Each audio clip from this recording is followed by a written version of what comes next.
வணக்கம். வேந்தரின் கண்ணுறங்கும் வேளை இரவு செய்திகளுக்காக காவேரி ஜெகநாதன். முதலில் தலைப்புச் செய்திகள். தஞ்சை திருவாரூரில் காவிரி வல்லுநர் குழு ஆய்வு முடிந்தது. வரும் 17ஆம் தேதி உச்சநீதிமன்றத்தில் அறிக்கை. காஷ்மீரில் பல மணி நேரமாக நீடிக்கும் துப்பாக்கிச் சண்டை. 2 உயர் அலுவலர்கள் காயம். முதல்வர் ஜெயலலிதா உடல்நிலை குறித்து நலம் விசாரிப்பு. கேரள முதல்வர் உள்பட தலைவர்கள் அப்போலோவுக்கு வருகை. பொருளியலுக்கான நோபல் பரிசு அறிவிப்பு. 2 அமெரிக்க பேராசிரியர்கள் பெறுகின்றனர். தமிழகத்தின் மேட்டூர் அணை மற்றும் டெல்டா மாவட்ட விவசாய நிலங்களை ஆய்வு செய்ய வந்த காவிரி வல்லுநர்கள் குழுவினர் தங்களது ஆய்வை நிறைவு செய்தனர். உச்சநீதிமன்ற உத்தரவின்படி மத்திய நீர்வள தலைவர் GS ஜா தலைமையில் 14 பேர் கொண்ட உயர்நிலை தொழில்நுட்ப குழுவை மத்திய அரசு அமைத்தது. இந்த குழு கர்நாடக மாநிலத்தில் உள்ள அணைகள், காவிரியின் நீர்பிடிப்பு பகுதிகள், பாசன பகுதிகளை ஆய்வு செய்த பின்னர் தமிழகத்திற்கு வந்துள்ளது. நேற்று தமிழகத்தில் ஆய்வை தொடங்கிய வல்லுநர் குழுவினர் இன்று தஞ்சாவூர், திருவாரூர் மற்றும் நாகப்பட்டினம் மாவட்டங்களில் ஆய்வு செய்தனர். திருவாரூர் மாவட்டத்தின் பெருகவாழ்ந்தான் பகுதியில் நேரடி நெல் விதைப்பில் போதிய தண்ணீரின்றி கருகிய நெற்பயிர்களை பார்வையிட்டனர். அதனைத் தொடர்ந்து கோவிலூர், ஆலங்காடு பகுதிகளிலும் ஆய்வு மேற்கொண்டனர். அதனையடுத்து நாகப்பட்டினம் மாவட்டம் கருங்கன்னி பகுதியில் வல்லுநர் குழுவினர் ஆய்வை மேற்கொண்டனர். அப்பகுதி விவசாயிகளிடம் கருத்து கேட்ட குழுவினர் அதன் பின்னர் கீழ்வேளூர் ஒன்றியம் கிள்ளுக்குடி பகுதியில் ஆய்வை முடித்துக் கொண்டனர். ஆய்வின்போது தமிழக வேளாண் துறை அமைச்சர் துரைக்கண்ணு குழுவினரை சந்தித்து தமிழகத்தின் கோரிக்கைகளை வலியுறுத்தினார். அப்போது கடலூர் மாவட்டத்தில் இருந்து வந்திருந்த விவசாயிகள் தங்கள் பகுதியிலும் ஆய்வு நடத்த வேண்டும் என்று வல்லுநர் குழுவினரிடம் கோரிக்கை மனு அளித்தனர். விவசாயிகளுடைய வாழ்வாதாரமே சுத்தமாக பாதிக்கப்பட்டிருக்கு. இந்த ஆண்டு கிட்டத்தட்ட ஒரு ஏக்கருக்கு 7,000 ரூபா செலவு பண்ணி நாங்கள் இப்போ சமீபத்தில் பெஞ்ச மழையில் நேரடி நெல் விதைப்பு பண்ணி சுத்தமாக எல்லாம் காஞ்சி கருவாக போயிடுச்சு. இனிமேல் நாங்கள் விவசாயம் பண்ணுறதுக்கு காலத்தில் இனிமேல் தண்ணி வருமா வராதாங்கிற ஒரு மிகப்பெரிய கேள்விக்குறியில் இருக்குது. வடகிழக்கு பருவமழை ஸ்டார்ட் ஆக போகுது இன்னும் ஒரு வாரத்துக்குள்ள. வடகிழக்கு பருவமழை பயிரை வளர்க்குறதுக்கு தான் பயன்படும், இன்னும் சாகுபடி ஆரம்பிக்கவே பயன்படாது. இனிமேல் இந்த வருஷத்தினுடைய விவசாயம் ஒன்றும் இல்லைங்கிறது தான் எங்களுடைய கணிப்பு. இதுக்கு இந்த நஷ்ட ஈட்டுக்கு மத்திய அரசுகள் ஈடுபடணுங்கிறது தான் என்னுடைய கோரிக்கை. உச்சநீதிமன்ற தீர்ப்புப்படி அமைக்க வேண்டிய ஆணையத்தை அமைக்காம மத்திய அரசு 2 பேர் கொண்ட அமர்வு இந்த தீர்ப்பை சொல்ல முடியாது, 3 பேர் கொண்ட அமர்வு தான் அமரணும். இன்னைக்கு அந்த அமர்வு அமைச்சிருப்பதற்கும் நாங்கள் கண்டனத்தை தெரிவித்து இந்த குழு எங்களுக்காக தண்ணீரை திறந்து விடுவதற்கு உத்தரவிடுவதற்கு உச்சநீதிமன்றத்தில் வழிகோலும்னு எதிர்பார்க்கிறோம். ஆய்வை முடித்துக் கொண்ட பின்னர் செய்தியாளர்களுடன் பேசிய வல்லுநர் குழுவின் தலைவர் GS ஜா தலைமையில் டெல்டா பகுதிகளை ஆய்வு முடித்துக் கொண்டதாக தெரிவித்தார். ஆய்வு பற்றிய விவரங்களை தெரிவிக்க முடியாது என்றும் தங்களது ஆய்வறிக்கையை வரும் 17ஆம் தேதி உச்சநீதிமன்றத்தில் சமர்ப்பிக்க இருப்பதாகவும் அப்போது அவர் மேலும் தெரிவித்தார். There was difficulties, but yes, the journey, the survey, the situations assessment, the ground reality assessment has become very easy with their work. Because you are fully aware that I cannot share the facts and other things which will come from analysis. முன்னதாக இன்று காலை திருச்சி கல்லணை பகுதியில் ஆய்வை முடித்துக் கொண்ட வல்லுநர்கள் குழு தஞ்சாவூர் வந்து சேர்ந்தது. தஞ்சாவூரில் சோழகன்குடிக்காடு, சொக்கனூர் ஆகிய இடங்களில் உள்ள விவசாய நிலங்களை பார்வையிட்டது. தண்ணீர் இல்லாததால் பயிர்கள் காய்ந்து கிடப்பதை விவசாயிகள் வல்லுநர்கள் குழுவிடம் காண்பித்தனர். அவற்றை குழுவினர் ஆய்வு செய்தனர். பின்னர் விவசாயிகள் தங்கள் கோரிக்கை மனுவை குழுவிடம் அளித்தனர். ஜம்மு காஷ்மீர் மாநிலம் பாம்போரில் உள்ள அரசு கட்டட வளாகத்தில் பதுங்கியிருக்கும் பாகிஸ்தான் தீவிரவாதிகளை பாதுகாப்பு படையினர் முனைப்புடன் தேடி வருகின்றனர். ஜம்மு அருகில் உள்ள பாம்போர் அரசு அலுவலக கட்டட வளாகத்தில் இன்று காலை 6 மணியளவில் புகுந்த 2 பாகிஸ்தான் தீவிரவாதிகள் அந்த கட்டடத்திற்கு தீ வைத்தனர். தொடர்ந்து வெடிகுண்டுகளை வெடிக்கச் செய்தும் பாதுகாப்பு படையினரை நோக்கி துப்பாக்கியாலும் சுடத் தொடங்கினர். பதிலடியாக பாதுகாப்பு படையினரும் திருப்பிச் சுட்டனர். காலை 6 மணியில் இருந்து தொடர்ந்து இருதரப்பினருக்கும் இடையே துப்பாக்கிச் சண்டை நீடித்து வருகிறது. இதில் ராணுவ வீரர் ஒருவரும் உள்ளூர் காவல்துறை அலுவலர் ஒருவரும் படுகாயமடைந்துள்ளனர். அந்த கட்டடத்தில் பற்றி எரியும் தீயை அணைக்க தீயணைப்பு படை வீரர்கள் முயன்றனர். ஆனால் பாதுகாப்பு காரணமாக அவர்களை பாதுகாப்பு படையினர் அனுமதிக்கவில்லை. இதனால் அந்த பகுதியை புகைமண்டலமாக காட்சியளிக்கிறது.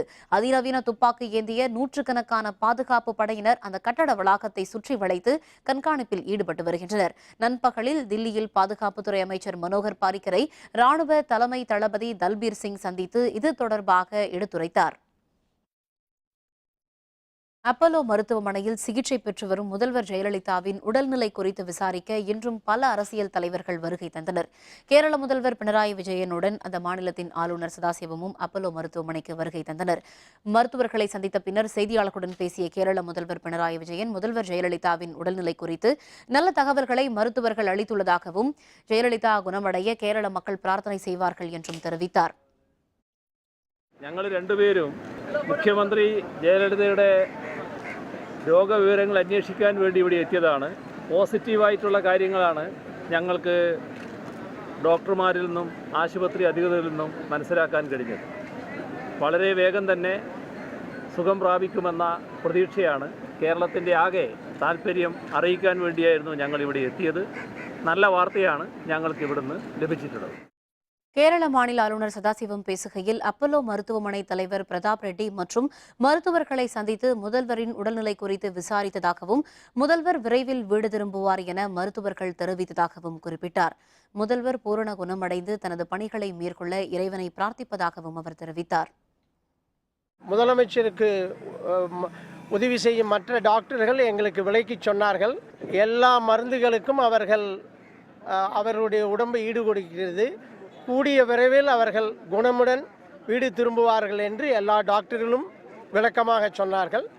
நாங்களும் அவர்களுக்காக இறைவனை வேண்டிக் கொள்கிறோம்.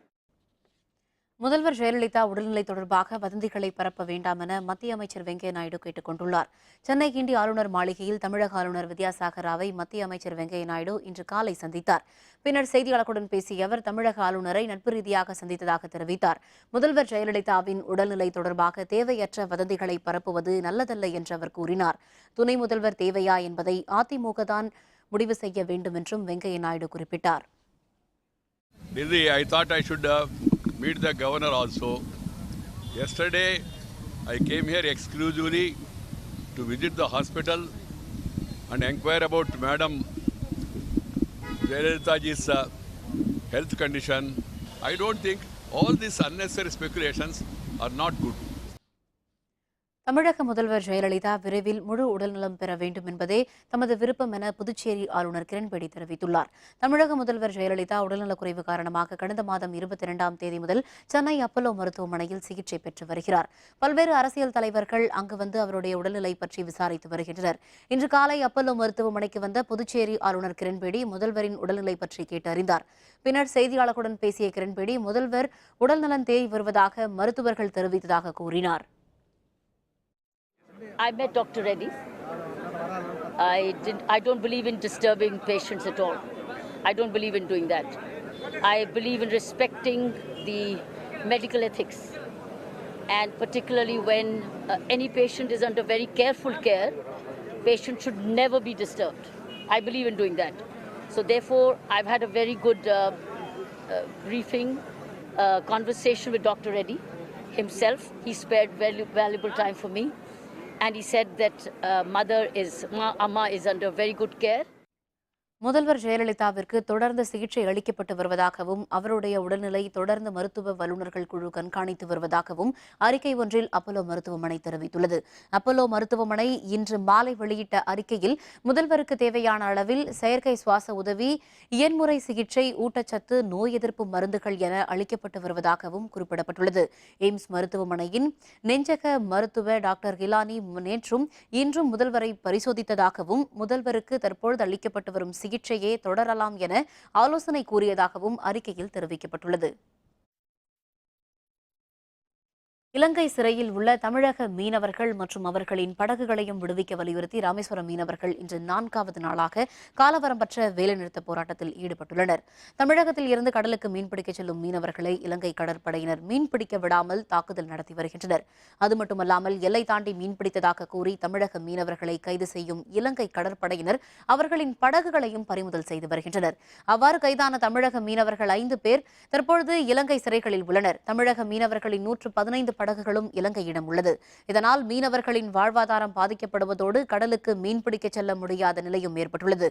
இந்த நிலையில் தமிழக மீனவர்களையும் அவர்களின் படகுகளையும் விடுவிக்க நடவடிக்கை எடுக்க கோரி ராமேஸ்வரம் மீனவர்கள் காலவரம்பற்ற வேலைநிறுத்த போராட்டத்தில் ஈடுபட்டுள்ளனர்.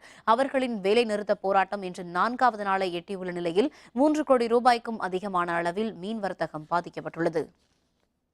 இலங்கை கடற்படையிலேயே அத்துமீறல் 2 வருஷத்துக்கு முன்னாடி பிடிச்ச இன்று வரை 2 வருஷத்தில் பிடிச்ச போட்டை இதுவரைக்கும் எந்த போட்டும் விடல. 5 மீனவர்கள் இலங்கை சிறையில் இருக்காங்க. இதை மத்திய அரசு உடனடியாக நடவடிக்கை எடுத்து 3 கட்ட பேச்சுவார்த்தை முடிஞ்சிருக்கு. எதுவுமே முற்று பெறவில்லை. மீன் பிடிப்பதற்கு உண்டான வழிவகை செய்யணும். இலங்கையில் உள்ள படகுகளை விடுதலை செய்யணும். மீனவர்களை விடுதலை செய்யணும். 2016ஆம் ஆண்டு பொருளியலுக்கான நோபல் பரிசை பிரிட்டனில் பிறந்த ஆலிவர் ஹார்ட், பின்லாந்தைச் சேர்ந்த வெங்கட் ஹாம்சன் என்ற 2 பொருளியல் வல்லுநர்கள் பெறுகின்றனர். அறிவியலாளரும் புகழ்பெற்ற கண்டுபிடிப்பாளருமான ஆல்ஃபிரட் நோபலின் நினைவாக ஒவ்வொரு ஆண்டும் மருத்துவம், அறிவியல், இலக்கியம், பொருளாதாரம் மற்றும் அமைதிக்கான நோபல் பரிசுகள் வழங்கப்பட்டு வருகின்றன. உலகின் மிக உயரிய விருதாக கருதப்படும் நோபல் பரிசுகள் 1901ஆம் ஆண்டு முதல் வழங்கப்பட்டு வருகின்றன. இந்த ஆண்டு பொருளியலுக்கான நோபல் பரிசு இன்று அறிவிக்கப்பட்டது. பொருளியல் நோபல் பரிசை பிரிட்டனில் பிறந்து தற்பொழுது அமெரிக்காவில் ஹார்வர்ட் பல்கலைக்கழகத்தில் பணிபுரியும் ஆலிவர் ஹார்டும், பின்லாந்தில் பிறந்து தற்பொழுது அமெரிக்காவில் மாசச்சூசெட்ஸ் பல்கலைக்கழகத்தில் பணிபுரியும் வெங்கட் ஹாம்சரும் பெறுகின்றனர். பொருளியல் ஒப்பந்த கோட்பாட்டில் இவர்களுடைய பங்களிப்பிற்காக இருவருக்கும் நோபல் பரிசு வழங்கப்படுகிறது. எண்ணற்ற ஒப்பந்தங்களால் நவீன பொருளியல் கட்டமைக்கப்பட்டுள்ளன. நடைமுறை வாழ்க்கையில் ஒப்பந்தங்களையும் அதே வேளையில் ஒப்பந்த வடிவமைப்பில் உள்ள எதிர்பாராத வலுவான சிக்கல்களையும் புரிந்து கொள்வதில் ஹார்டும் ஹாம்சரும் உருவாக்கியுள்ள புதிய கோட்பாட்டு கூறுகள் உதவிகரமானவையாக இருக்கின்றன.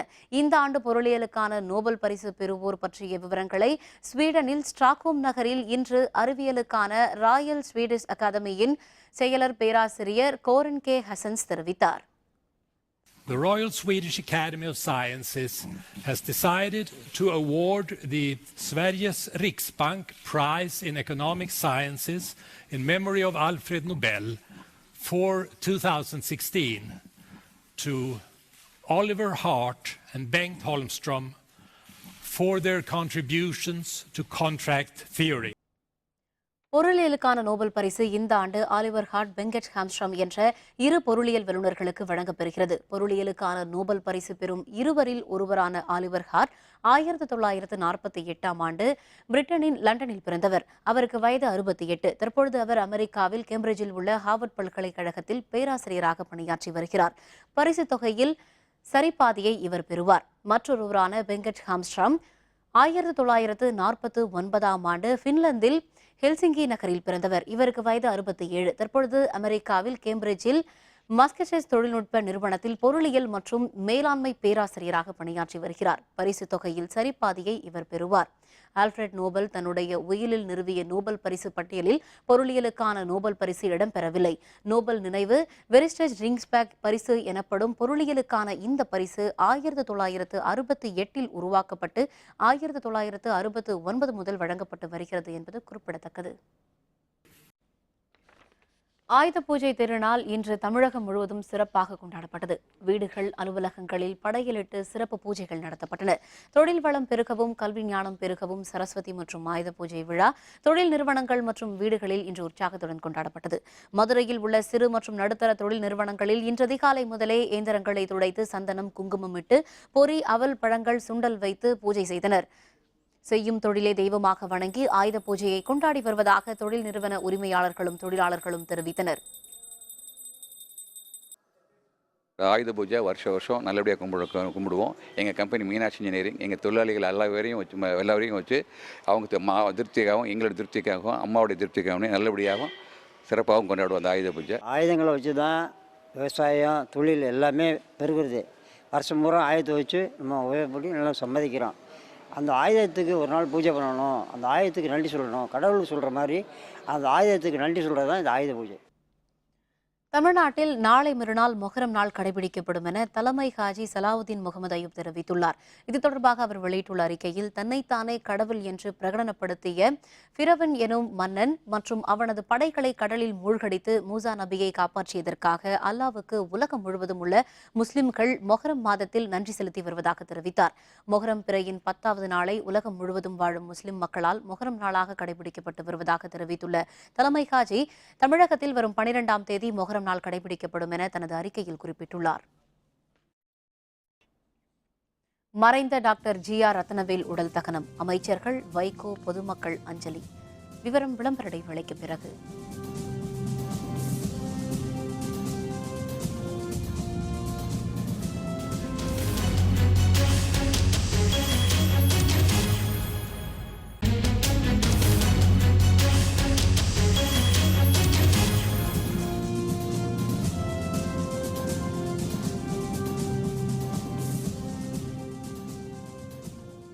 செய்திகள் தொடர்கின்றன. மறைந்த டாக்டர் ஜி.ஆர். ரத்னவேலின் உடலுக்கு அமைச்சர்கள் உள்பட ஏராளமானோர் இறுதி அஞ்சலி செலுத்தினர். பின்னர் அவருடைய உடல் ஊர்வலமாக எடுத்துச் செல்லப்பட்டு சென்னை காசிமேடு மின் மயானத்தில் எரியூட்டப்பட்டது.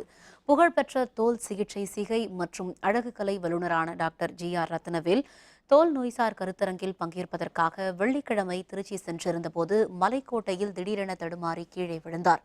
நினைவிழந்த டாக்டர் ரத்னவேலை மருத்துவமனையில் பரிசோதித்த டாக்டர்கள் அவருக்கு மூளையில் இரத்த கசிவும் தொடர்ந்து மூளைச்சாவு நிலையும் ஏற்பட்டுள்ளதாக தெரிவித்தனர்.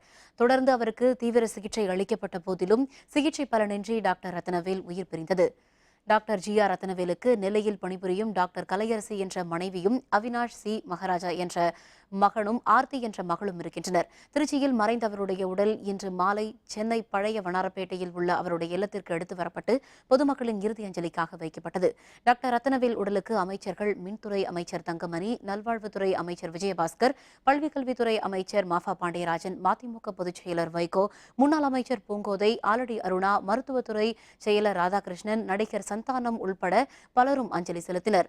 ஸ்டான்லி மருத்துவக் கல்லூரி உள்பட மருத்துவக் கல்லூரிகள், மருத்துவமனைகளின் டாக்டர்கள் மற்றும் மருத்துவ மாணவர்கள், பொதுமக்கள் உள்பட திரளானோர் இறுதி அஞ்சலி செலுத்தினர். பின்னர் ரத்னவேலின் உடல் ஊர்வலமாக எடுத்துச் செல்லப்பட்டு காசிமேடு மின் மயானத்தில் எரியூட்டப்பட்டது.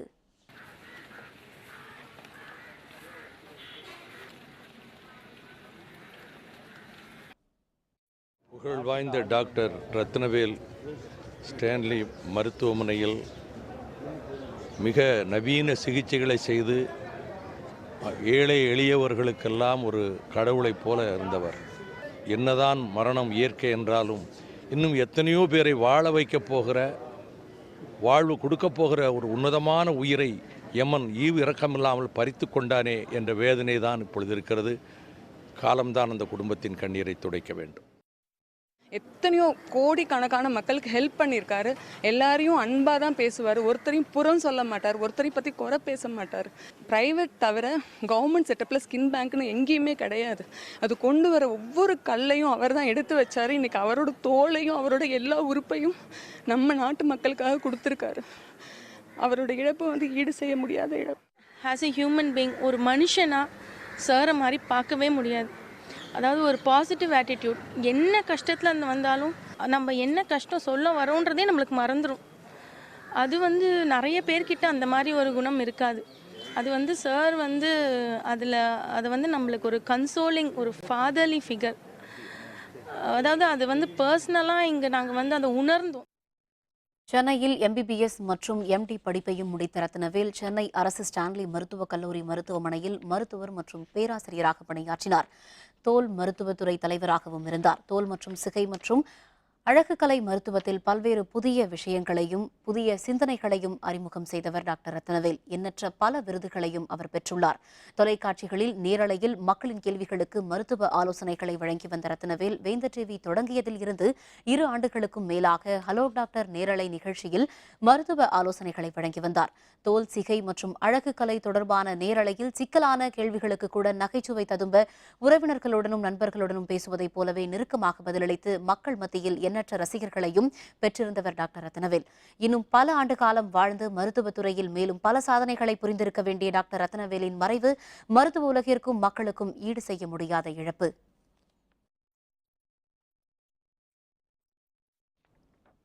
தமிழகத்தில் ஆய்வு மேற்கொண்டுள்ள காவிரி வல்லுநர் குழுவால் நியாயம் கிடைக்கும் என எதிர்பார்க்க முடியாது என்று மதிமுக பொதுச் செயலர் வைகோ தெரிவித்துள்ளார். மதுரை விமான நிலையத்தில் செய்தியாளர்களுடன் பேசிய அவர், உச்சநீதிமன்ற உத்தரவின்படி அமைக்கப்படும் காவிரி மேலாண்மை வாரியத்தால் மட்டுமே தமிழகத்திற்கு நியாயம் கிடைக்கும் என்று தெரிவித்தார். பிரதமர் மோடி தலைமையிலான மத்திய அரசால் தமிழகம் தொடர்ந்து வஞ்சிக்கப்பட்டு வருவதாகவும் வைகோ கூறினார். இப்பொழுது அமைக்கப்பட்ட குழுவும் காவிரி நடுவர் மன்றம் தெரிவித்த அந்த அடிப்படையில் அமைக்கப்பட்ட குழு அல்ல. இதில் எந்த அளவுக்கு நமக்கு நியாயம் கிடைக்கும் என்று நான் எதிர்பார்க்க முடியாது. சமமான நீதி வழங்கக்கூடிய பொறுப்பிலே இருக்கக்கூடிய இந்திய பிரதமர் நரேந்திர மோடி திட்டமிட்டு தமிழகத்தை வஞ்சித்து வருகிறார் என்பது நான் தொடர்ந்து கூறி வருகிற குற்றச்சாட்டாகும். திமுக பொருளாளர் மு க ஸ்டாலினுடன் எந்த கருத்து வேறுபாடும் இல்லை என தமிழக காங்கிரஸ் தலைவர் திருநாவுக்கரசர் தெரிவித்துள்ளார். சென்னை கிண்டியில் உள்ள ஆளுநர் மாளிகையில் தமிழக ஆளுநர் வித்யாசாகர் ராவை அவர் மரியாதை நிமித்தமாக இன்று சந்தித்து பேசினார். பின்னர் செய்தியாளர்களுடன் பேசிய திருநாவுக்கரசர் கூட்டணி என்பது தேர்தலுக்கானது என்றும் கூட்டணி கட்சிகள் ஒரே கருத்தில் பேச வேண்டியதில்லை என்றும் தெரிவித்தார். மேலும் துணை முதல்வர் வேண்டும் என்பது ஸ்டாலின் கருத்து என்றும் வேண்டாம் என்பது காங்கிரசின் நிலைப்பாடு என்றும் அவர் கூறினார். திரு ஸ்டாலின் அவர்கள் ஒரு கட்சிக்கு தலைவர், முக்கிய தலைவர். நான் காங்கிரஸ் கட்சியினுடைய தலைவர். அவர் கருத்தை அவர் சொல்கிறார், என் கருத்தை நான் சொல்கிறேன். ரெண்டு பேரும் ஒரே கருத்தை தான் சொல்லணும்னு அவசியம் இல்லை. அதில் எனக்கும் ஸ்டாலின் அவர்களுக்கும் அவர் சொன்னதில் அபிப்பிராய பேதம், கருத்து வேறுபாடு என்றெல்லாம் செய்திகள் வருவதில் எந்த விதமான உண்மையும் இல்லை. முதல்வர் ஜெயலலிதா உடல்நிலையில் முன்னேற்றம் ஏற்பட்டு வருவதால் அதிகார மாற்றம் குறித்த பேச்சு தேவையற்றது என தமிழக பாரதிய ஜனதா கட்சித் தலைவர் தமிழிசை சவுந்தரராஜன் தெரிவித்துள்ளார். விழுப்புரம் மாவட்டம் துருவை கிராமத்தில் உள்ள பட்டாசு ஆலையில் நேற்று நேரிட்ட வெடி விபத்தில் 5 பேர் பலியாயினர். படுகாயமடைந்த 11 பேர் புதுச்சேரி ஜிப்மர் மருத்துவமனையில் சிகிச்சை பெற்று வருகின்றனர். இந்நிலையில் தமிழக பாரதிய ஜனதா கட்சித் தலைவர் தமிழிசை சவுந்தரராஜன் இன்று துருவைக்கு சென்று நிகழ்விடத்தை பார்வையிட்டார். ஜிப்மர் மருத்துவமனையில் சிகிச்சை பெற்று வருபவர்களையும் அவர் சந்தித்து ஆறுதல் கூறினார். பின்னர் செய்தியாளர்களிடம் பேசிய அவர் வெடிவிபத்தில் உயிரிழந்தவர்கள் மற்றும் பாதிக்கப்பட்டவர்களின் குடும்பத்தினருக்கு நிவாரணத் தொகை மற்றும் அந்த குடும்பங்களைச் சேர்ந்த ஒருவருக்கு அரசு வேலையும் தமிழக அரசு விரைவாக வழங்க வேண்டும் என்று கேட்டுக்கொண்டார். சீஃப் செக்ரட்டரி அவர்கள் எல்லாம் நமது ஆளுநரை பார்த்து சில வழிகாட்டுதல்களை பெற்று அவர்கள் நடைமுறைப்படுத்தி கொண்டிருக்கிறார்கள். அதனால் நிர்வாகத்தை சரியாக நடந்து கொண்டிருக்கிறது. இந்த நேரத்தில் அவர்கள் சிகிச்சை பெற்றுக் கொண்டிருக்கும் நேரத்தில் இந்த அதிகாரத்தை வேறு ஒரு அதிகாரத்திற்கு மாற்றுவதை சற்றே நாம் யோசனை செய்ய வேண்டியிருக்கிறது. விழுப்புரம் மாவட்டம் திண்டிவனம் அருகே வெடிவிபத்து ஏற்பட்ட பட்டாசு ஆலையின் உரிமையாளர் சரணடைந்தார். திண்டிவனம் அருகே உள்ள துருவை கிராமத்தில் தனியாருக்கு சொந்தமான பட்டாசு ஆலையில் நேற்று 35க்கும் அதிகமான தொழிலாளர்கள் பட்டாசு தயாரிப்பில் ஈடுபட்டிருந்தனர். பட்டாசு பெட்டிகள் அடுக்கி வைக்கப்பட்டிருந்த கிடங்கில் திடீரென பட்டாசுகள் பயங்கர சத்தத்துடன் வெடித்ததால் கிடங்கு கட்டடம் இடிந்து விழுந்து தரைமட்டமானது. பல மணி நேரம் வெடித்து சிதறிய பட்டாசுகளால் அந்த பகுதியே புகை மண்டலமாக காட்சியளித்தது. அங்கு வந்த தீயணைப்பு படை வீரர்கள் பல மணி நேரம் போராடி தீயை கட்டுக்குள் கொண்டு வந்தனர். இந்த விபத்தில் 5 தொழிலாளர்கள் பலியாகினர். விபத்தில் படுகாயமுற்ற 11 பேர் மீட்கப்பட்டு புதுச்சேரி மருத்துவமனையில் அனுமதிக்கப்பட்டனர். பட்டாசு ஆலை வெடிவிபத்து தொடர்பாக வழக்கு பதிவு செய்த வானூர் காவல்துறையினர் விசாரணை மேற்கொண்டு வருகின்றனர். இதனிடையே புதுச்சேரி ஆரோவில் காவல் நிலையத்தில் பட்டாசு ஆலை உரிமையாளர் ரமேஷ் சரணடைந்தார். நெல்லை மாவட்டம் முக்கூடல் அருகே தாமிரபரணி ஆற்றில் தவறி விழுந்து தண்ணீரில் மூழ்கிய கல்லூரி மாணவர்கள் 3 பேர் பலியாகினர். ஆலங்குளத்தைச் சேர்ந்தவர் கல்லூரி மாணவர் கிருபாகரன். இவரது வகுப்பு தோழர்களான செங்கல்பட்டைச் சேர்ந்த தமிழ் மஞ்சாரி, சோபன் பாபு ஆகியோர் ஆயுத பூஜை விடுமுறையை கொண்டாடுவதற்காக நேற்று காலை ஆலங்குளம் வந்தனர். கிருபாகரன் உள்பட 3 பேரும் இன்று பிற்பகலில் முக்கூடல் அருகே உள்ள தாமிரபரணி ஆற்றில் குளித்துக் கொண்டிருந்த போது தண்ணீரில் தவறி விழுந்து மூழ்கினர். தகவல் அறிந்து விரைந்து வந்த சேரன் மகாதேவி தீயணைப்பு படையினர் நீண்ட நேரம் போராடி 3 பேரின் உடல்களையும் மீட்டனர். கல்லூரி மாணவர்கள் 3 பேர் பலியான சம்பவத்தால் ஆலங்குளம் மக்கள் சோகத்தில் ஆழ்ந்துள்ளனர். விழுப்புரம் அருகே கப்பியாம்புளையூரில் குளத்தில் மூழ்கி 3 பள்ளி மாணவர்கள் பலியாகினர். இதனால் அந்த கிராம மக்கள் சோகத்தில் ஆழ்ந்துள்ளனர். கப்பிலியாம்புரியைச் சேர்ந்த தேவநாதன் என்பவரின் மகன்களான ஜெயகிருஷ்ணா, அமர்நாத் மற்றும் ஏழுமலை என்பவரின் மகன் பிரவீன்குமார் ஆகிய 3 பேரும் சைக்கிளில் அமர்ந்து குளத்தின் அருகே விளையாடிக் கொண்டிருந்தனர். நேரமாகியும் வீடு திரும்பாததால் பெற்றோர்கள் பிள்ளைகளை தேடினர். குளத்தின் அருகே மிதிவண்டி கிடந்ததால் மூவரும் குளத்தில் தவறி விழுந்திருக்கக்கூடும் என கருதி அவர்கள் தேடி பார்த்தனர். அப்போது 3 பேரும் தண்ணீரில் மூழ்கி உயிரிழந்திருப்பது கண்டு பெற்றோர்கள் அதிர்ச்சி அடைந்தனர். தகவல் அறிந்து வந்த காவல்துறையினர் 3 மாணவர்களின் உடலை மீட்டனர். இந்த விபத்து குறித்து வழக்கு பதிவு செய்து காவல்துறையினர் விசாரணை நடத்தி வருகின்றனர். பசங்க வந்துருக்கு சார். இங்க பள்ளம் கிணறு மாதிரி இருக்கு சார். இது சருளான வாட்டமா இருந்ததுன்னா பசங்க கொஞ்சம் தூரம் இறங்க முட்டிகள் பள்ளத்துல உடனே ஏறி வந்துடும். வாட்டமா இருந்த பள்ளம் கிணறு மாதிரி இருந்த உடனே பசங்க உள்ள வந்து போச்சு. பள்ளம் வெட்டி மீனை பிடிச்சான். 10 அடி ஆழம் எனக்கே நிலைக்கல தண்ணி. 3 பசங்க சேர்த்து போயிடுது. 3 பசங்களுக்கு நிவாரணம் கொடுக்கறனாக்கா நான் விடவே மாட்டேன். குத்தியும் விடக்கூடாது. இந்த கொட்டை அதையும் செய்யணும். பெரம்பலூர் மாவட்டம் மேலமாத்தூர் தனியார் பள்ளியில் படித்த மாணவர் ஒருவர் 3ஆம் தளத்தில் இருந்து விழுந்து தற்கொலை செய்து கொண்டதாக கூறப்படுகிறது. இதுகுறித்து காவல்துறையினர் விசாரணை நடத்தி வருகின்றனர். கடலூர் மாவட்டம் எறையூரைச் சேர்ந்த அன்பழகனின் மகன் சதீஷ் மேலமாத்தூர் தனியார் பள்ளியில் +2 படித்து வந்தார். அங்கிருந்த விடுதியில் தங்கியிருந்த தனது மகனை நேற்று இரவு அன்பழகன் பார்த்துவிட்டு வீடு திரும்பியுள்ளார். இந்த நிலையில் சதீஷ் இன்று காலை பள்ளியின் 3ஆம் தளத்தில் உள்ள தண்ணீர் தொட்டியில் இருந்து கீழே விழுந்து தற்கொலை செய்து கொண்டதாக கூறப்படுகிறது. இதில் படுகாயமடைந்த அவர் தனியார் மருத்துவமனையில் அனுமதிக்கப்பட்டு சிகிச்சை பலனின்றி உயிரிழந்தார். உடற்கூறு ஆய்விற்காக அவருடைய உடல் அரியலூர் அரசு மருத்துவமனையில் வைக்கப்பட்டுள்ளது. இதனிடையே தங்களுடைய மகனின் இறப்பிற்கு பள்ளி நிர்வாகம் பதிலளிக்க வேண்டும் என்று பெற்றோர்கள் கேட்டுக் கொண்டுள்ளனர். ஆனா அவன் ஊருக்கு வரணும்னா என்னப்பா வரணும்னு கேட்கறது கேட்டேன். இல்லை நான் வரணும் வரலன்ட்டா அப்போ போனை விட்டு அவங்க அக்காட்ட பேசணும். நான் வீட்டுக்கு போன உடனே கேட்டேன் என் மோளை கேட்டேன். அப்படிலாம் ஒன்றும் இல்லை, அவன் ஒன்றும் பேசுகிறப்பா நல்லா இருக்கான்ட்டான். இவ்வளோ குயிக்காக பேசிக்கிட்டு இருந்தவங்களே இவ்வளோ குயிக்காக நடக்குதுன்னு சொன்னால் அது அர்த்தம் என்ன? இதுக்கு காரணம் முழுக்க நீங்கள் தான் பதில் சொல்லி ஆகணும். நாகப்பட்டினம் மாவட்டம் திருக்குவளையில் அருள்மிகு தியாகராஜ சுவாமி கோவிலில் இருந்த விலை மதிப்புமிக்க மரகத லிங்கத்தை யாரோ திருடிச் சென்றுள்ளனர். இதுபற்றி காவல்துறையினர் தீவிர விசாரணை மேற்கொண்டுள்ளனர். தருமபுரம் ஆதீனத்திற்கு சொந்தமான இந்த கோவிலில் இருந்த விலை மதிப்புமிக்க இந்த மரகத லிங்கத்திற்கு தினமும் வழிபாடுகள் நடத்தப்பட்டு வந்தது. இந்த நிலையில் நேற்று காலையில் பூஜைகள் முடிந்து பெட்டியில் வைக்கப்பட்டிருந்த மரகத லிங்கத்தை யாரோ திருடிச் சென்றுள்ளனர். மாலையில் மரகத லிங்கத்தை காணவில்லை. இதுபற்றிய தகவல் அறிந்ததும் மாவட்ட காவல்துறை கண்காணிப்பாளர் துரை நேரில் சென்று விசாரணை மேற்கொண்டுள்ளார். சிவாச்சாரியர்கள் மற்றும் கோவில் ஊழியர்களிடமும் விசாரணை நடத்தப்பட்டு வருகிறது. மரகதலிங்கம் வைக்கப்பட்டிருந்த இடத்தில் கண்காணிப்பு கேமராக்கள் இருப்பதாக அறிவிப்பு இருந்தாலும் கேமராக்கள் இல்லை. மேலும் பூட்டுகள் பழுதாகிவிட்டதால் சாதாரண பூட்டுகளே பயன்படுத்தப்பட்டுள்ளன. இதை எளிதில் உடைத்து மரகதலிங்கம் திருடப்பட்டிருக்கிறது. காணாமல் போன மரகதலிங்கத்தின் மதிப்பு பல கோடி ரூபாய் இருக்கலாம் என்று கூறப்படுகிறது. திருநெல்வேலி மாவட்டம் பாபநாசம் அணையின் நீர்மட்டம் குறைந்து வருவதால் குடிநீருக்கு தண்ணீர் திறந்து விடுவதில் சிக்கல் ஏற்பட்டுள்ளது. திருநெல்வேலி மாவட்டம் பாபநாசம் அணை நீர் மூலம் மாவட்டத்தின் விவசாய தேவைகளும் குடிநீர் வசதிகளும் நிறைவேறி வருகிறது. ஆனால் மழை பொய்த்ததாலும் மோசமான பருவநிலை மாற்றத்தாலும் திருநெல்வேலி மாவட்டம் முழுவதும் தற்பொழுது வெயில் வாட்டி வதைக்கிறது. இதனால் பாபநாசம் அணையின் நீர்மட்டம் 15 அடிக்கும் கீழே சென்றுவிட்டது. அணை திறக்கப்பட்டதில் இருந்து இவ்வாறு 15 அடிக்கும் கீழே சென்றது இது 2வது முறை. தற்பொழுது குடிநீருக்காக தண்ணீர் திறக்கப்பட்டாலும் சேரும் சகதியும் தண்ணீர் வெளியேறி வருகிறது.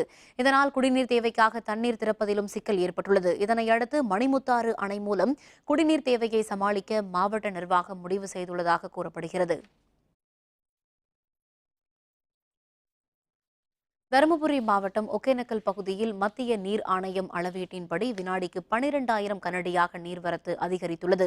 இதனால் பரிசல் சவாரிக்கு தடை விதிக்கப்பட்டுள்ளது. உச்சநீதிமன்ற உத்தரவை அடுத்து கேஎஸ்ஆர் அணையில் இருந்து 13,000 கனடியும் கபினி அணையில் இருந்து 4,000 கனடி என 17,000 கனடி நீர் காவிரியில் திறந்துவிடப்பட்டது. தமிழக எல்லையான பிலிகுண்டுலுவிற்கு 1,500 கனடியாக வந்து கொண்டிருந்த நீர்வரத்து 6,000 கனடியாக அதிகரித்துள்ளது. இன்று மாலை நிலவரப்படி வினாடிக்கு 12,000 கனடியாக நீர்வரத்து அதிகரித்துள்ளது. இதனால் ஒகேனக்கல் அருவிகளில் தண்ணீர் ஆர்ப்பரித்து கொட்டுகிறது. இதனால் அருவியில் பரிசல் சவாரி செய்ய மாவட்ட நிர்வாகம் தடை விதித்துள்ளது. தசரா பண்டிகை மற்றும் தொடர் விடுமுறை காரணமாக கொடைக்கானலில் சுற்றுலா பயணிகளின் வருகை அதிகரித்துள்ளது. தொடர் விடுமுறையால் திண்டுக்கல் மாவட்டம் கொடைக்கானலில் சுற்றுலா பயணிகளின் கூட்டம் அதிகரித்துள்ளது. மேலும் சுற்றுலா பயணிகளை கவரும் விதமாக ரயன் பூங்காவில் மலர்களால் உருவாக்கப்பட்ட மயில், சைப்ரஸ் மர இலைகளை கொண்டு உருவாக்கப்பட்ட யானை ஆகியவை பார்வையாளர்களை வெகுவாக கவர்ந்துள்ளன. சுற்றுலா பயணிகள் ஒரே நேரத்தில் குவிந்ததால் கொடைக்கானலில் வாகனங்கள் செல்ல முடியாமல் போக்குவரத்து நெரிசல் ஏற்பட்டது. கர்நாடக அரசு உச்சநீதிமன்ற உத்தரவின்படி காவிரியில் தொடர்ந்து தண்ணீர் திறக்கப்படுவதால் மேட்டூர் அணையின் நீர்மட்டம் உயர்ந்து வருகிறது. காவிரியில் திறக்கப்படும் நீரின் அளவு அதிகரித்துள்ளதால் மேட்டூர் அணைக்கு நீர்வரத்து அதிகரித்துள்ளது. மேட்டூர் அணைக்கு நீர்வரத்து வினாடிக்கு 2,799 கனடியாக இருந்த நிலையில் இன்று காலை நிலவரப்படி 4,338 கனடியாக அதிகரித்துள்ளது. அணையின் நீர்மட்டம் 70.23 அடியாகவும் அணையின் நீர் இருப்பு 32.89 டிஎம்சியாகவும் உள்ளது. அணையில் இருந்து டெல்டா பாசனத்திற்காக வினாடிக்கு 12,000 கனடி நீர் வெளியேற்றப்படுகிறது. இதனால் அணையின் நீர்மட்டம் வேகமாக குறைந்து வருவதால் தொடர்ந்து தண்ணீர் திறந்துவிட இயலாத சூழ்நிலை ஏற்பட்டுள்ளது. கோபிச்செட்டிப்பாளையம் அருகே உள்ள கொடிவேரி அணையின் பக்கவாட்டில் உள்ள அருவியில் தண்ணீர் வரத்து குறைந்ததால் சுற்றுலா பயணிகள் ஏமாற்றமடைந்தனர். கோபிச்செட்டிப்பாளையம் அருகே 400 ஆண்டுகள் பழமை வாய்ந்த கொடிவேரி தடுப்பணை பவானி ஆற்றின் குறுக்கே கட்டப்பட்டுள்ளது. அணையின் மேல் பகுதியில் இருந்து தண்ணீரை அருவி போல் விழச் செய்து குளிப்பதற்கு ஏற்ற வகையில் கற்களால் வடிவமைக்கப்பட்டுள்ளது. கொடிவேரி தடுப்பணையில் உள்ள செயற்கை அருவியில் குளித்து மகிழ பல்வேறு மாவட்டங்களில் இருந்து பொதுமக்கள் வந்து செல்வது வழக்கம். நவராத்திரி மற்றும் தொடர் விடுமுறையால் இந்த அணை பகுதிக்கு சுற்றுலா பயணிகள் ஏராளமானோர் வந்திருந்தனர். இந்த ஆண்டு பருவமழை பொய்த்து போனதால் பவானிசாகர் அணையின் நீர்மட்டம் குறைந்து அருவி நீரின்றி வறண்டு காணப்படுகிறது. இதனால் அருவியில் குளிக்க வந்த சுற்றுலா பயணிகள் ஏமாற்றமடைந்தனர். நாங்கள் இங்கே கோபியில் இருக்க கொடிவேரி அணைக்கு வந்திருக்கோம். அங்கே நிறைய போன வாரம்லாம் பார்த்திங்கன்னா நிறைய தண்ணியெல்லாம் வந்துட்டு இருந்துச்சு. என் ஃபேமிலியோடு இன்றைக்கி ஒரு நாள் ஸ்பெண்ட் பண்ணுறதுக்கு வந்தால் தண்ணியே இல்லை, ரொம்ப ஏமாற்றமாக இருக்குது. ஆயுத பூஜை இது செலிப்ரேஷன் ஸ்பெண்ட் பண்ணலான்னு சொல்லி கோபியில் இருக்க காவேரி அணைக்கு வரலான்னு வந்தோம். ஆனால் பார்த்திங்கன்னா எங்களுக்கு நாங்கள் எக்ஸ்பெக்ட் பண்ணி ரொம்ப தண்ணி அருவியில் வரும்ன்ட்டு வந்தோம். கடைசியில் பார்த்தா எங்கள் எக்ஸ்பெக்டேஷனு தண்ணி இல்லை, அதனால் ரொம்ப ஏமாந்துட்டோம். சரஸ்வதி மற்றும் ஆயுத பூஜை விழா தொழில் நிறுவனங்கள் மற்றும் வீடுகளில் இன்று உற்சாகத்துடன் கொண்டாடப்பட்டது. பெரம்பலூரில் ஆயுத பூஜைக்கு தேவையான அனைத்து பொருட்களையும் வாங்க மக்கள் அதிக ஆர்வம் காட்டினர். அங்குள்ள சந்தையில் பூக்கள், பொறி, வாழைக்குருத்து உள்ளிட்ட பொருட்களின் விற்பனை அதிக அளவில் நடைபெற்றன. ஆட்டோ 4 2 சக்கர வாகனங்களை அதன் உரிமையாளர்கள் தூய்மை செய்து மலர்களால் அழகுபடுத்திய பின்னர் பூஜை செய்து வழிபாடு நடத்தினர். தருமபுரி மாவட்டத்தில் ஆயுத பூஜையை ஒட்டி பூக்களின் விலை உயர்ந்துள்ளதால் விவசாயிகள் மகிழ்ச்சி அடைந்துள்ளனர். தருமபுரி மாவட்டத்தில் மாரண்டஹள்ளி, பாலக்கோடு, பாப்பிரெட்டிப்பட்டி, தோப்பூர் உள்ளிட்ட பகுதிகளில் பல ஏக்கர் பரப்பளவில் மஞ்சள் சாமந்தி, வெள்ளை சாமந்தி, செண்டு மல்லி, கோழிக்கொண்டை உள்ளிட்ட பூக்கள் அதிக அளவில் சாகுபடி செய்யப்பட்டுள்ளன. தருமபுரி சந்தைக்கு விவசாயிகள் கொண்டு வரும் பூக்களை கர்நாடக வணிகர்கள் மொத்தமாக வாங்கிச் செல்வது வழக்கம். காவிரி பிரச்சினை காரணமாக 30 நாட்கள் கர்நாடகத்துடன் போக்குவரத்து இல்லாத காரணத்தால் பூக்கள் விற்பனை மந்தமாக இருந்தது. இந்நிலையில் தற்பொழுது மீண்டும் போக்குவரத்து தொடங்கியதுடன் ஆயுத பூஜை என்பதால் கர்நாடக வணிகர்கள் பூக்களை வாங்கிச் செல்கின்றனர். இதனால் பூக்களின் விலை கணிசமாக உயர்ந்துள்ளது. இதேபோல் ஆயுத பூஜைக்கு தேவையான பொறி, பழங்கள் மற்றும் அலங்கார பொருட்களின் விற்பனையும் அதிகரித்துள்ளது. வாரம்லாம் பார்த்தீங்கன்னா சாமந்தியெல்லாம் 60 ரூபா போச்சு. இந்த வாரம் 250 ரூபா போகுது. செண்டு மல்லி 7 ரூபா 5 ரூபாய்க்கு கூட ஃபஸ்ட்டு பூவே கேட்கறதுக்கு ஆள் இல்லை. இன்றைக்கி பார்த்தீங்கன்னா 80 ரூபா 90 ரூபா போகுது. ஓரளவுக்கு மக்களுக்கு மன திருப்தியோட இந்த ஒரு வாரம் மட்டும் நல்லா இருக்குது. விவசாயிகளுக்கு மகிழ்ச்சியாக இருக்கிறாங்க. 3 நாள் நல்ல சேல்ஸ், நல்ல மார்க்கெட்டில் இது கம்பல்சரி ஒவ்வொரு சின்ன சின்ன கடைக்காரங்க கூட வாங்கி கம்பல்சரி கடையை சுத்தம் பண்ணிவிட்டு பூசப்பட ஆரம்பிச்சுடுவாங்க. இன்றைக்கி மெயின், இன்றைக்கி தான் மெயின் சேல்ஸ். வியாபாரமே இன்றைக்கி தான் நல்லாயிருக்கும். எல்லா கடையும் இன்றைக்கி தான் பூச போடுவாங்க. இது டோட்டலாக எல்லா இடத்துலையுமே நல்ல வியாபாரம். விருதுநகர் மாவட்டம் அருப்புக்கோட்டையில் ஸ்ரீ சௌடாம்பிகா திருக்கோவிலில் நவராத்திரி திருவிழாவை முன்னிட்டு மகிஷாசுரனை வதம் செய்யும் நிகழ்ச்சி நடைபெற்றது. அருப்புக்கோட்டை ஸ்ரீ சௌடாம்பிகை அம்மன் கோவிலில் 107 ஆண்டு நவராத்திரி விழா கடந்த வாரம் கொடியேற்றத்துடன் தொடங்கியது. ஒவ்வொரு நாளும் அம்மன் வெவ்வேறு அலங்காரத்துடன் உலா வந்து பக்தர்களுக்கு காட்சியளித்தார். 8ஆம் நாள் திருவிழாவின் முக்கிய நிகழ்ச்சியான மகிஷாசுரனை வதம் செய்ய அம்மன் சிவசங்கர விநாயகர் கோலத்தில் பல்லக்கில் ஊர்வலமாக வந்தார். பின்னர் காசுடை தெருவில் மகிஷாசுரனை வதை செய்யும் நிகழ்ச்சி நடைபெற்றது. இந்த நிகழ்ச்சியை ஏராளமான பக்தர்கள் கண்டுகளித்தனர். பின்னர் நடைபெற்ற சிறப்பு ஆராதனையில் அம்மனை பக்தர்கள் வழிபட்டனர்.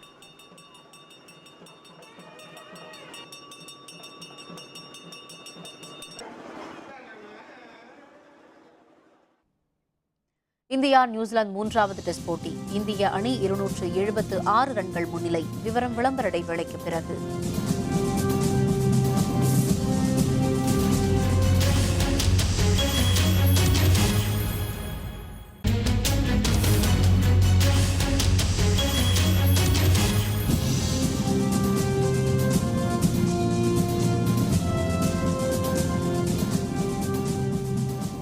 செய்திகள் தொடர்கின்றன. இனி அயலகச் செய்திகள்.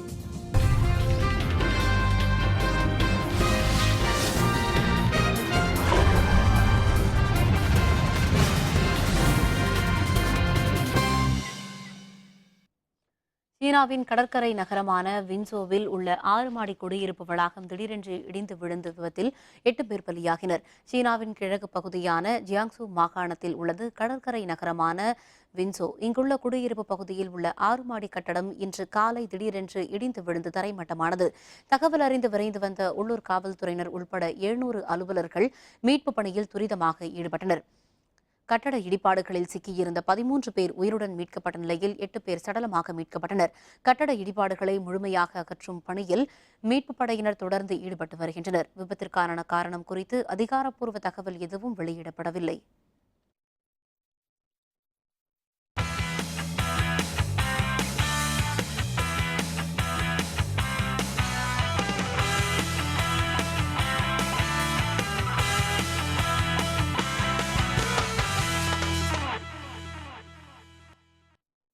இந்தியா நியூசிலாந்து அணிகள் மோதும் 3வது மற்றும் கடைசி டெஸ்ட் போட்டியில் நியூசிலாந்து முதல் இன்னிங்ஸில் 299 ரன்கள் மட்டுமே எடுத்துள்ளது.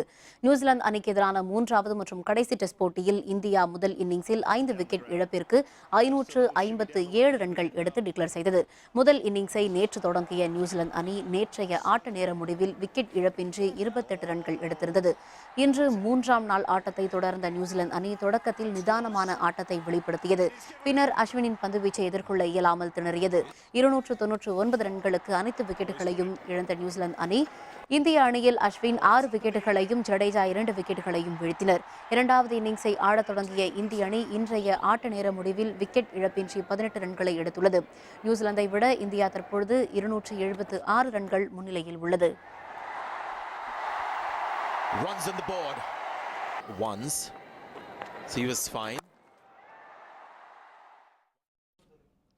மீண்டும் தலைப்புச் செய்திகள். தஞ்சை திருவாரூரில் காவிரி வல்லுநர் குழு ஆய்வு முடிந்தது. வரும் 17ஆம் தேதி உச்சநீதிமன்றத்தில் அறிக்கை. காஷ்மீரில் பல மணி நேரமாக நீடிக்கும் துப்பாக்கிச் சண்டை. 2 உயர் அலுவலர்கள் காயம். முதல்வர் ஜெயலலிதா உடல்நிலை குறித்து நலம் விசாரிப்பு. கேரள முதல்வர் உள்பட தலைவர்கள் அப்போலோவுக்கு வருகை. பொருளியலுக்கான நோபல் பரிசு அறிவிப்பு. 2 அமெரிக்க பேராசிரியர்கள் பெறுகின்றனர். இத்துடன் வேந்தரின் கண்ணுறங்கும் வேளை இரவு செய்திகள் நிறைவடைந்தன. மீண்டும் நாளை காலை 8 மணிக்கு இளங்கதிர் காலை செய்திகளில் சந்திப்போம். வணக்கம்.